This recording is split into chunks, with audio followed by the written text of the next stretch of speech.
Bondage. Throughout the work, hate seems to be repeated many times in its strength, in its message. Did you really hate your life? You know, my mother used to tell us never use that word hate. That's a very strong word. And words, you know, are very powerful. And I chose my words very carefully. And when I put the word hate in this piece, yes, that's how I felt at the time. But what I found out was using those words and using those harsh words that I used were just a way for me to cry out. That's it. And that's why at the beginning of my book, Bondage, you know, I've had some people start reading and they said, I just can't get through this bondage section. And I'm like, just continue to read. Freedom is coming eventually. Yes. But yes, I did at one point in time. I hated my life. And I hated everything about it. Do you think your hate in your youth would be much like the hate of youth today? I think it's stronger. When I watched on the news the other day, it was devastating to hear that a 10-year-old or an 11-year-old boy hung himself.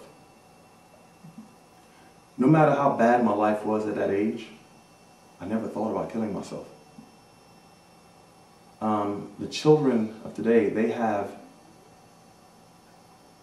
more access to things, to the world, and my goal now is to actually reach out to the kids of today and let them know that no matter how bad it gets, it can get better. But I couldn't believe that I heard that a 10-year-old boy this week killed himself. When you say hate means to cry out, I like that piece. It gives us each opportunity then to act, not react. Yeah. And you know, and that's what we need to realize as parents, as teachers, as adults. That's all kids want. Is to know that it's going to be okay. She said that her child came home that day and he was having a rough day and didn't want to talk.